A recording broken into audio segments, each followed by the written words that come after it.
Shalom et bienvenue dans le dévoilement de la parole. Je m'appelle Michaela, nom qui est la forme féminine de Michael et qui signifie qui est comme Dieu, qui est comme Elohim. Et le nom indique le là-bas, soit la mission. C'est ce nom qui m'a été donné par mon maître dont je suis la disciple depuis 2010. Je présente Dr David Jean-Alain Mutamba, fondateur de DGA Ministère International dont le siège est à Lyon en France. Docteur Degia est un docteur, un prophète, un dispensateur des secrets ou mystères cachés, afin de révéler l'être divin que nous sommes, les fils de Dieu attendus par la création. Ce sont ces enseignements que je vais partager avec vous, agrémentés de ce qui m'a été montré, afin que vous découvriez vous aussi par le renouvellement de l'intelligence qui est ce Dieu qui sommeille en vous et qui doit se réveiller afin d'accomplir son dessein pleinement. Le but de ces enseignements est d'obtenir une nouvelle compréhension afin de former et de parvenir à la connaissance de qui vous avez toujours été. Cet enseignement des secrets cachés dans les paraboles de la Bible, au travers des mythes et légendes, des sagesses des différentes civilisations, au travers des récits et épopées célestes, qui parlent tous de la même chose en fait, va vous montrer qu'il ne faut pas prendre à la lettre les écrits, mais plutôt de les étudier et décortiquer les origines de ces choses afin de revenir à la vie et ranimer celui, celle que vous êtes réellement dans cette incarnation. Ces enseignements seront diffusés principalement en français, avec sous-titres en anglais ou vice-versa. Alors, sans plus tarder, bienvenue dans ce premier épisode. Saviez-vous que vous avez une origine céleste? Connaissez-vous qui vous êtes vraiment? Saviez-vous qu'en plus de votre nom par lequel on vous appelle, vous avez un nom divin qu'il vous faut connaître? Saviez-vous que vous avez une mission à accomplir sur Terre? Attendez-vous un enlèvement? Qu'en est-il des civilisations anciennes? Ont-elles encore leur importance aujourd'hui? Et qu'en est-il des étoiles, de la lune, du soleil, des constellations dans les cieux? Somme toute, saviez-vous que la Bible nous raconte ces histoires sous forme d'allégories, de paraboles? Que les personnages aient existé ou pas ne devrait pas nous restreindre dans la compréhension du message. Ce message que les sages d'antan nous ont laissé afin que nous soyons aussi participants de la nature divine du Dieu créateur, de qui tirent leur nom toutes les familles de la terre. Quel est le but de ceci? C'est afin de connaître qui est Christ en nous, l'espérance de la gloire. À savoir que le mot Christ est la traduction grecque du mot Messie, signifiant le oint, soit Mashiach en hébreu. Ce mot vient du verbe machar, qui signifie huiler, frotter avec de l'huile. Or, l'huile est pour allumer la lampe, et Matthieu 6, 22 nous dira que l'œil est la lampe du corps. Donc, un Mashiach est quelqu'un qui a reçu l'onction, et dont l'œil est illuminé. Voici ce que je vous propose de découvrir au fil des divers enseignements basés sur la Bible du point de vue hébraïque. Donc, nous lisons et vénérons un livre appelé la Bible, composé en général dans notre langue maternelle. Et de nos jours, il y a des traductions dans presque toutes les langues majeures. Mais saviez-vous que l'hébreu est la langue d'origine de l'Ancien Testament, tandis que suite à des changements ordonnés par certains dirigeants au pouvoir, la version du Nouveau Testament que nous avons a été principalement rédigée en grec.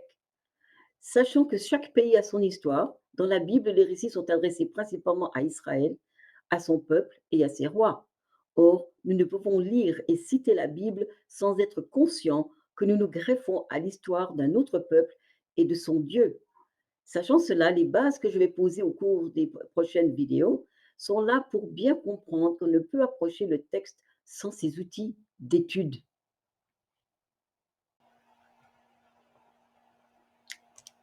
Donc, nous avons une Bible divisée en deux sections, l'Ancien et le Nouveau Testament. Sauf que ce qui est appelé communément Ancien Testament porte le nom hébreu de Tanakh. Tanakh est en fait un acronyme de 3 lettres, Tav, Nun, Kaf, représentant 3 divisions des Écritures. Donc, la première section du Tanakh comprend 5 livres appelés Torah, soit Genèse, Exode, Lévitique, Nombre et Deutéronome. Ces 5 livres sont aussi connus comme le Pentateuque, Penta venant du grec signifiant 5. Ensuite, nous avons la section des prophètes appelée Nevi'im. Cette section est composée des 8 livres des prophètes et des juges, soit Josué, Juge, Samuel 1 et 2, Roi 1 et 2, Ésaïe, Jérémie, Lamentation de Jérémie et Ézéchiel. Puis compilés comme un seul livre, les 12 autres prophètes appelés petits prophètes, soit Osée, Joël, Amos, Abdias, Jonas, Michée, Nahum, Habakkuk, Sophonie, Agé, Zacharie et Malachie. Et la troisième section du livre, appelée Ketuvim, soit les écrits, comprend justement les autres écrits, soit les psaumes, les proverbes, Chroniques 1 et 2, Esdras, Néhémie, Esther, Job, Ecclésiaste, Cantique des Cantiques, Ruth et Daniel. Donc Torah, Nevi'im, Ketuvim. En tout, 24 livres classés sous 3 divisions. Et si l'on prend la première lettre de chaque division, indiquée en rouge, celle-ci forme l'acronyme Tanakh. Et c'est ce qui est le nom de ce qui est autrement appelé donc l'Ancien Testament. Et puis, nous avons le Nouveau Testament, qui est une compilation de diverses lettres et écrits choisis parmi des centaines d'autres évangiles. C'est une compilation décidée par le biais des conciles de l'Église catholique. Mais là aussi, si nous ne remontons pas à l'origine hébraïque, nous ne pourrons comprendre de quoi il s'agit au fin fond. En entendant ancien déjà, on a tendance à se dire: «Oh, ça n'a plus d'importance pour nous aujourd'hui» et on le met de côté la Torah, mais on lira par contre les psaumes, les fois les proverbes, les prophètes. Une autre raison de l'ignorer est que les textes ne sont tout simplement pas faciles à comprendre. Pourquoi? Parce que quiconque a lu les Écritures reconnaît que c'est un livre qui contient d'innombrables difficultés textuelles, des codes et des énigmes, des contradictions, etc., qui ne peut être lu à la lettre ou juste historiquement, mais qui nécessite une certaine capacité d'interprétation. Tandis que les livres du Nouveau Testament sont les récits de faits avec des exhortations, des explications des mystères, qui retrouvent leurs racines dans le Tanakh, ainsi que des événements futurs. Même les paraboles de Yeshua ont leurs racines dans l'Ancien Testament, dans le Tanakh, et autres livres d'origine juive. N'oublions pas que Jésus, soit Yeshua de son nom hébreu, car c'est comme ça que sa famille l'appelait après tout, était juif, et il parlait l'araméen et l'hébreu. Il est donc très important de ne pas ignorer le Tanakh, car c'est là-dessus que Yeshua et les apôtres s'appuyaient. Luc 24, 44 nous le confirme, quand il dit: «C'est là ce que je vous disais lorsque j'étais encore avec vous, qu'il fallait que s'accomplisse tout ce qui est écrit de moi dans la loi de Moïse, dans les prophètes et dans les psaumes». La loi de Moïse, c'est la Torah, mot qui signifie enseignement déjà. Les prophètes sont les Névi'im, les psaumes sont les Ketuvim, soit le Tanakh. Il faut se rappeler que ce qui est appelé communément Nouveau Testament n'existait pas à l'époque et que sa compilation n'a été canonisée que vers l'an 367 de notre ère par saint Anastasius, bishop d'Alexandrie. D'autres sources disent même que l'Église catholique s'est finalement mise d'accord lors du Concile de Rome en 382, lors du règne du pape Damasius. Donc nous voyons une raison de plus de revenir aux racines hébraïques si plus de 360 ans se sont écoulés en plus des traductions effectuées. S'il est question de Yeshua dans la Torah, dans les prophètes et dans les psaumes, l'importance de l'interprétation des Écritures est primordiale. Ah, l'interprétation. Voici un mot-clé. Il nous est dit plusieurs choses à ce sujet, à commencer par Ecclésiaste 8.1 qui nous dit: «Qui est comme le sage, qui connaît l'explication des choses?» Donc on nous dit qu'on doit connaître l'explication. Dans ce verset, le mot explication se dit pécher. Il signifie une révélation d'un texte ou d'une parole afin d'en avoir la compréhension, de pouvoir le comprendre, ouvrir afin d'en révéler le fruit, c'est-à-dire la signification. Il faut aussi savoir qu'en hébreu, le mot chose et le mot parole sont le même mot, soit le mot dabar. Donc la question devient: qui est comme le sage qui connaît l'explication de la parole? Or, s'il faut révéler la parole, savoir que révéler signifie faire connaître ce qui était resté caché ou secret, c'est qu'il y a un voile qu'il faut retirer afin de pouvoir prendre ce qui est à l'intérieur, voir ce qui se cache derrière le voile, d'où il nous est dit dans 2 Corinthiens 3,15: jusqu'à ce jour, lorsqu'on lit Moïse, c'est-à-dire la Torah, un voile est jeté sur leur cœur. il y a un voile. Or, l'interprétation, l'explication est quelque chose à laquelle Dieu s'attend. Donc, il est nécessaire d'interpréter ce qu'il s'agit d'un langage que nous ne connaissons pas. Comment savons-nous qu'il faut comprendre ce que nous lisons? Dans le livre des Actes, chapitre 8, nous avons l'histoire du superintendant des trésors de la reine d'Éthiopie qui lisait un texte du prophète Ésaïe. Il ne comprenait pas de quoi il s'agissait. Il sentait bien qu'il y avait quelque chose, mais ça lui échappait. Et Dieu, en voyant le problème, envoya quelqu'un qui avait la capacité d'interprétation. Ce ministre éthiopien savait lire l'hébreu en toute évidence, mais il avait un dilemme.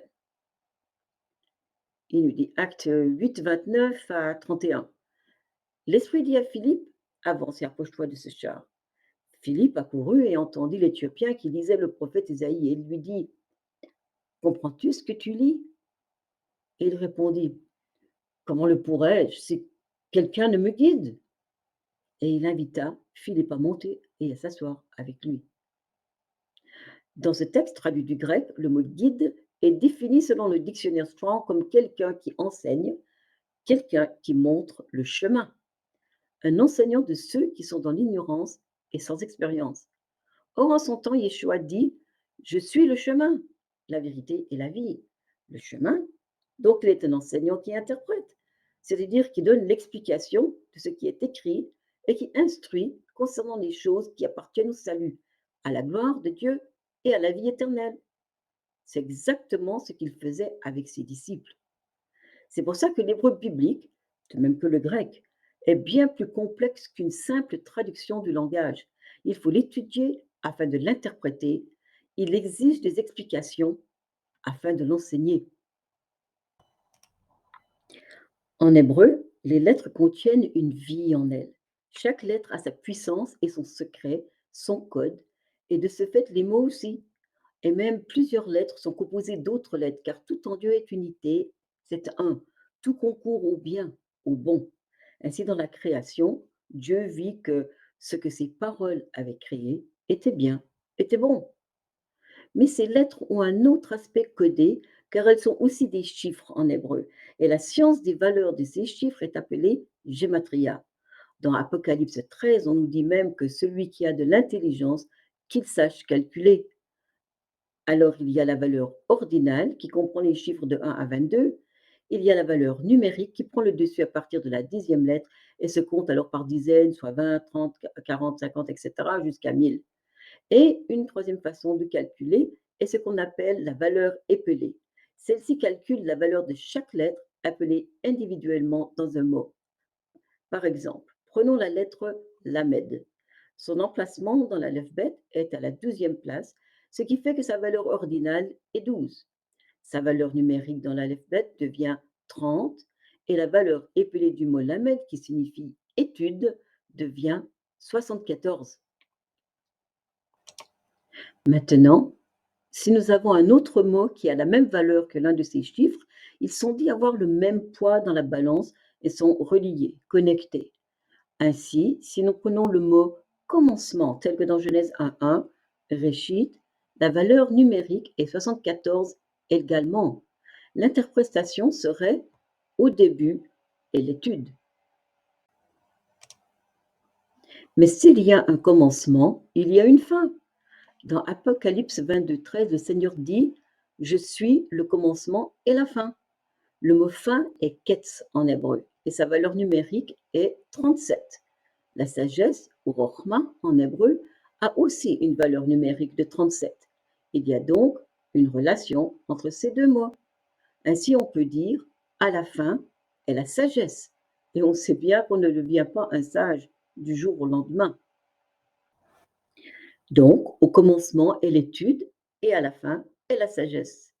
Si nous additionnons les gématries 74 et 37, soit le début Réchit et la fin Ketz, nous obtenons 111. 111 est la gématria des mots hébreux Nishmat Raim, qui signifie le souffle des vies, tel que lorsque Dieu souffla dans les narines de l'homme qu'il a formé selon Genèse 2, 7.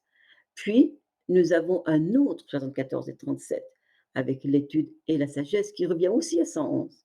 Ce qui fait que nous avons 2 fois 111, soit 222.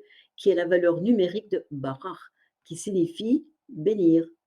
C'est donc le souffle des vies, du début jusqu'à la fin, au travers de l'étude couplée à la sagesse, qui apporte la bénédiction de l'Éternel. Mais ceci ne s'arrête pas là. Il y a aussi un autre exercice d'interprétation primordial à comprendre qui se compose de 4 niveaux d'étude du Tanakh, qui est le pardes. C'est de ce mot que nous vient le mot paradis. Oui, là où tout le monde veut aller après leur mort. Sauf que, qu'est-ce que ce paradis? Voyons ceci d'un peu plus près.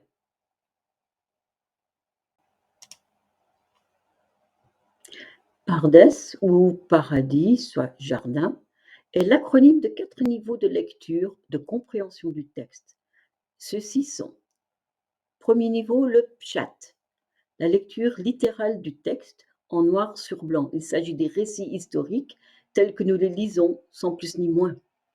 Le deuxième niveau est le remez. C'est le niveau des rêves et des allusions, le niveau des valeurs numériques de l'analyse linguistique, soit des lettres et des mots. C'est le niveau des suggestions, des indices d'une signification plus profonde. Par exemple, lorsque vous lisez un texte, même après l'avoir lu plusieurs fois auparavant, il semble que les mots ressortent soudainement. Ça clignote en quelque sorte. C'est l'esprit qui vous attire dans cette direction et qui vous pousse à aller étudier ceci de plus près. Le troisième niveau est le drash. Ici, c'est le niveau de la recherche, des explications, des paraboles et des proverbes. Donc, niveau de recherche, de l'interprétation, le niveau de l'étude de ce que d'autres sages, d'autres rabbins ont dit auparavant, voire dans les écrits des siècles précédents même. Nous commençons à percevoir, mais c'est comme dans un miroir sombre. Puis vient le quatrième niveau, le sod. Là, on atteint le niveau du secret, du sens intérieur, le sens caché, mais qui nous est révélé par la méditation. C'est-à-dire que le voile qui recouvrait le sujet d'étude est retiré. La lumière apparaît, notre œil est éclairé, et ainsi notre corps est éclairé également.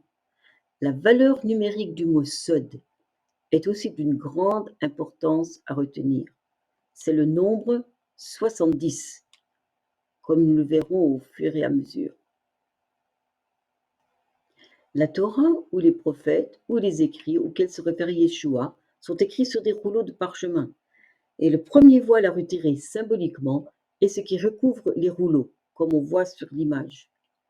Souvent, dès qu'on entend le mot Torah, peut-être que l'image du rouleau vient à votre pensée, ou bien on pense à une loi stricte juive avec ses commandements, tu feras, tu ne feras pas. Vous me direz, oh, nous ne sommes plus sous la loi avec ses prescriptions et ses ordonnances. Mais que se cache-t-il derrière ce rouleau? Il faut savoir que la Torah est écrite sur la peau traitée d'un animal cachère, en général une peau de vache, plus résistante que du papier. Le fait que ce soit sur une peau est symbolique d'une personne. L'encre des lettres est symbolique du sang qui circule dans le corps. Déjà là, on voit que la Torah devait se faire chair. Une fois la couverture retirée, nous voyons que le rouleau est retenu par une ceinture. Celle-ci est symbolique de la ceinture de la vérité, parce que nous sommes censés être une lettre vivante, une Torah vivante qui a sa force dans la vérité. Pour lire, il faut délier la ceinture, car comme la Bible dit, il déliera la ceinture des rois, ses secrets cachés dans les écrits. Maintenant, quand on ouvre le rouleau, quand on le déroule, on a les deux manches. Les sages disent qu'ils symbolisent les deux caractères de Dieu, soit l'un à droite, qui est symbolique de la bonté de Dieu, de sa faveur, et l'autre à gauche, symbolique de sa rigueur. C'est pourquoi il est dit dans Jean 1, 17, car la loi, c'est-à-dire le texte, a été donnée par Moïse, la grâce et la vérité sont venues par Jésus-Christ. Mais la grâce et la vérité, c'est la faveur et la rigueur. Il vient avec les deux. Voilà pourquoi Yeshua est entre deux accusés, l'un à sa droite qui va recevoir la grâce, la faveur, car il lui est dit, ce jour-ci, tu seras avec moi dans le paradis, dans le pardès, tu vas entrer dans la compréhension des secrets. Mais pour l'autre, c'est la rigueur, c'est le jugement. Mais au milieu se trouve quelqu'un dont tu dois avoir la révélation quand tu lis dans le texte.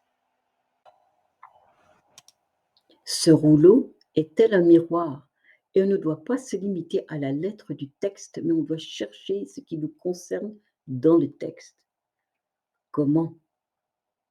Apocalypse 3,7 nous dit: «Écris à l'ange de l'église de Philadelphie, voici ce que dit le saint, le véritable, celui qui a la clé de David, celui qui ouvre et personne ne fermera, celui qui ferme et personne n'ouvrira.»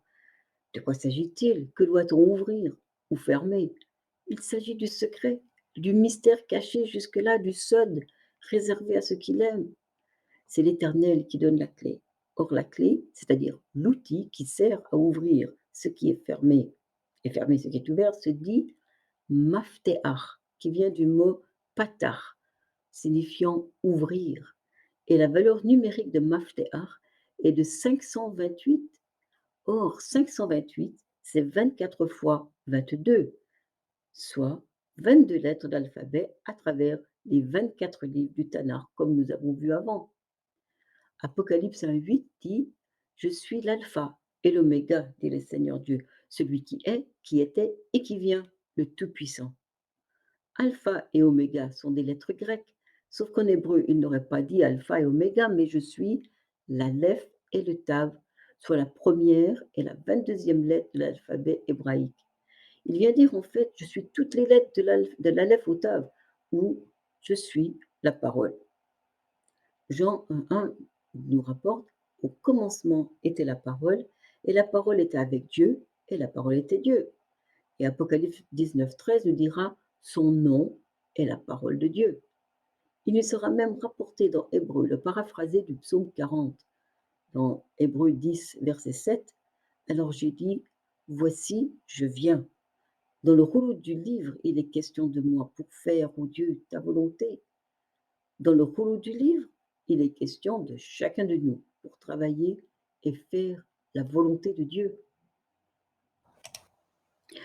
Dans les temps anciens, les choses qui devaient durer étaient gravées sur des pierres ou des plaques de terre cuite afin d'en préserver la connaissance ou le décret. C'est d'ailleurs comment nous retrouvons des tables du temps de Sumer, des Chaldéens, des Babyloniens aux écrits cunéiformes. Nous savons que Moïse reçut les 10 commandements gravés sur des tables de pierre. Mais plus tard, on nous rapporte qu'on a remis un rouleau à Yeshua, qui était de la maison de David. Or, les sages disent que les experts en Sod sont fils de David. Dans Luc 4, à partir du verset 17, il est écrit: on lui remit le livre du prophète Ésaïe.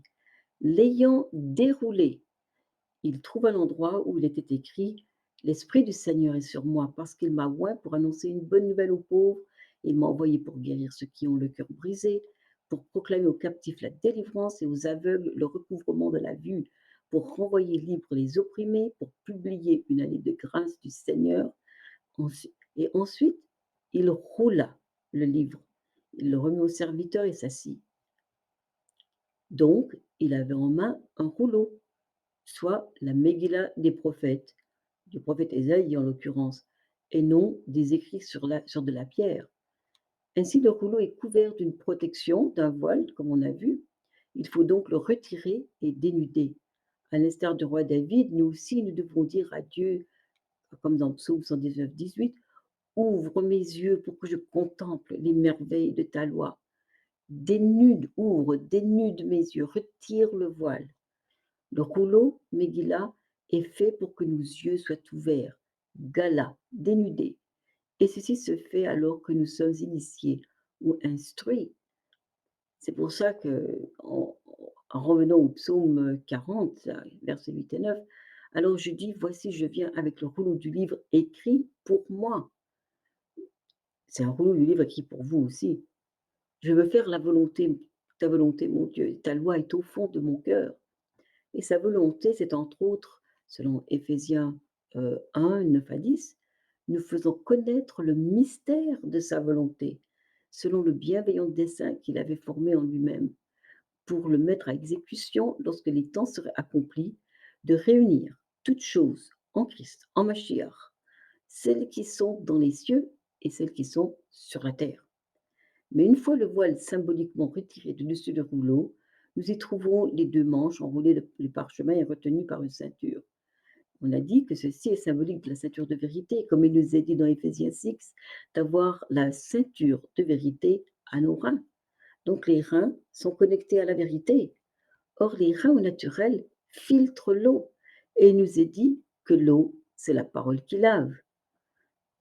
Comme dans Hébreux 10, 22, où il nous est dit: «Approchons-nous avec un cœur sincère dans la plénitude de la foi, les cœurs purifiés d'une mauvaise conscience et le corps», il s'agit du corps céleste, «lavé d'une eau pure».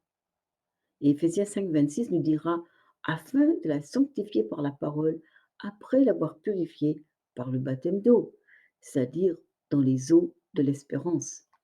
Donc, ceinture de vérité, ok, la vérité se dit émet en hébreu et se compose de la lettre Aleph qui peut faire lieu d'une idée de privation et du mot met qui signifie être à l'état mort. Donc la vérité est le pas de mort. Pourquoi est-il question de mort?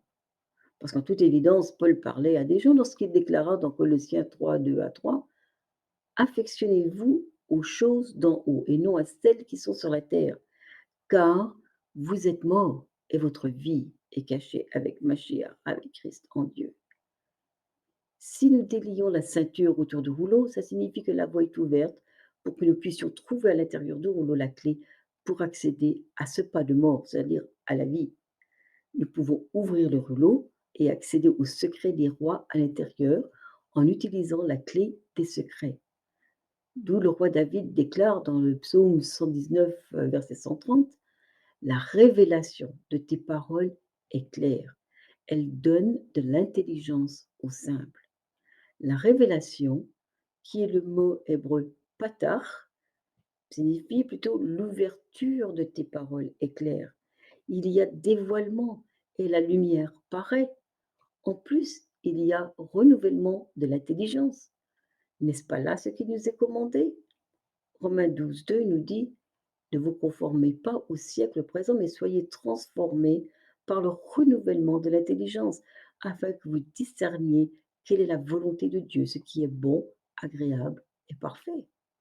Puis il nous est dit qu'après avoir lu, Yeshua referma le rouleau. Il roula le parchemin et rassembla les deux manches.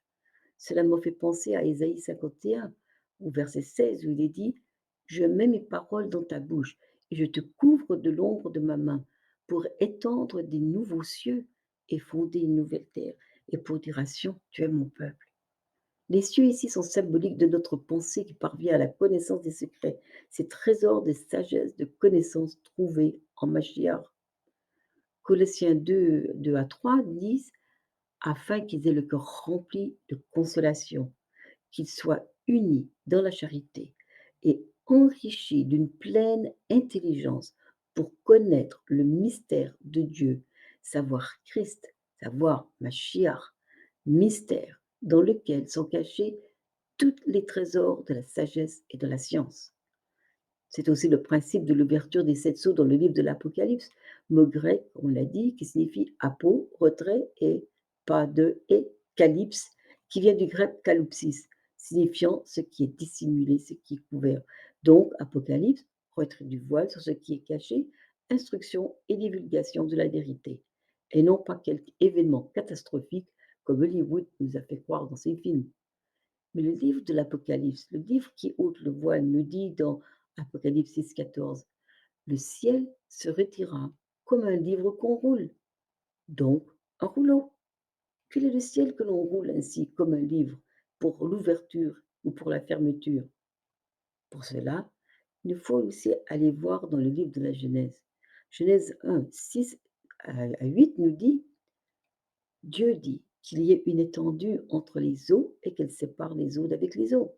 Et Dieu fit l'étendue et il sépara les eaux qui sont en dessous de l'étendue avec les eaux qui sont au-dessus de l'étendue. Et cela fut ainsi. Et Dieu appela l'étendue ciel. Ainsi, il y eut un soir et il y eut un matin. Ce fut le second jour. L'étendue, qui est aussi traduite par firmament, est arakia en hébreu. Et sa valeur numérique est 70. Cette étendue sépare les eaux d'en haut de celles d'en bas. Avant, tout n'était qu'une chose, tout baignait dans l'unité, mais Dieu divisa ces eaux. Les eaux se disent Mayim en hébreu, et la valeur ordinale de base de Mayim est de 36, comme la vérité Emet. Si nous prenons en compte que le même final peut aussi avoir le nombre 24 plutôt que 13, ceci nous donne le total de 47, qui est la même gématria que Michael. Donc ces eaux sont là pour nous transformer à l'image d'Élohim et nous apportent la liberté de la vérité, puisque c'est la vérité qui a franchi. Mais pour y accéder, il faut traverser le firmament. C'est un secret, puisque 70 leur est commun. Ainsi, l'étendue, telle une porte, est connectée aux cieux qui se traduisent par Shamayim. Shamayim peut aussi se lire Sham, signifiant là-bas, et Mayim, les eaux. Donc, lorsqu'on regarde aux cieux, symboliquement, on nous rappelle que là-bas les eaux. Il nous faut recevoir les eaux d'en haut qui doivent nous bénir, Barach, d'où nous vient le mot bracha, la bénédiction. Psaume 133,3 nous dit que la bénédiction est la vie pour l'éternité. La vie, c'est dire Chaim, d'une valeur numérique de 68. Mais Shamayim a aussi une valeur de 68. Donc les eaux d'en haut apportent la bénédiction de la vie. Et la parole est aussi un souffle, soit un souffle de vie. Alors, sachant que 70 est la valeur numérique de Sod, le secret, qui est le quatrième niveau d'interprétation, il faut donc percer le secret qui va ouvrir nos cieux. C'est le niveau que Dieu réserve à ceux qui l'aiment. Psaume 25,14 nous dit: l'amitié de l'Éternel est pour ceux qui le craignent et son alliance leur donne instruction. Ici, le mot traduit en français par amitié est en fait le mot secret ou sod. Et le sod de l'Éternel est pour ceux qui le craignent et son alliance leur donne de percevoir et discerner au travers une expérience quelle est cette alliance. Donc le secret, le sod, est ce que Dieu appelle cieux. Lorsque le rouleau est ouvert, c'est-à-dire que les cieux sont ouverts et que l'instruction qui apporte la vie nous est donnée, c'est pour étendre des nouveaux cieux, avoir une nouvelle compréhension. Et une fois le rouleau fermé, les anciens cieux sont retirés et on emporte les mauvaises compréhensions qui se manifestent par des maladies, des prisons mentales et la séparation de la gloire de Dieu pour faire place à la lumière de Dieu et à la prospérité, comme il est dit dans 3 Jean 1, verset 2. Bien-aimé, je souhaite que tu prospères à tous égards, sois en bonne santé, comme prospère l'état de ton âme. Maintenant, si vous avez aimé cet enseignement, je vous invite à vous inscrire à ma chaîne YouTube et à bientôt pour le prochain épisode. Merci de votre attention et shalom.